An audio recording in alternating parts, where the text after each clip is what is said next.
Ihlezi nomfaka Sikhobobo la. Umfana kaPipi. Umfana kaPipi. Hey, Ubaba lo ngeke ngikwazi ibozo nsizwa. ubani uPipi? Ikhetha lamnikelela. Hawu madoda. Insizwa nje uyayimdlalo wesiginci mina ngabe sengithatha nje kakhulu ngaba nehaba. Kodwa mfana ayisebaqhelaza ngofesi. Siyabanika. Ushiye nje wona ukuthi uyilamba dlile. Siyabanika Mina bona ngibuye ngibe nempankuza lesisi. Kodwa ayibona ngofesi. Siwaphethe ke kuthiwa. Ucabanga umaskanda manje bancane kakhulu. Umaskanda abanjeni? Umaskanda baxhozekile.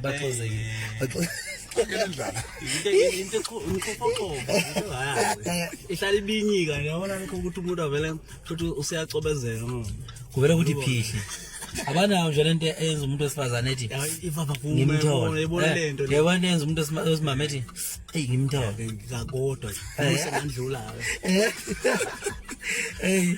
okay no ushilisi neNdiya bafowethu aniphawula ushilisi neNdiya kunjani bafowetheze kunjani ningamthokozela wangena odabeni olukhulu kakhulu ake sizimbono yabo ukuthi bathina abantu ngoba sibhizi namfowethu cha akezi ushilisi neNdiya kodwa yaniphawula ukuthi kunjani kanjani ukumjabulela vele ushilisi neNdiya niyamazi yabo niyamazi iqembu lamzukwana elasuke la gijimisa kakhulu amadoda ayilafika kakhulu ngeniphawula ngoba luthini inina belungu Pawulani belungu manje Thaliza siyangena manje studio nami ngizonitshela makuthi uSK uthi kwenza kanjani ngisazobuya ngina update unjalo ayikhala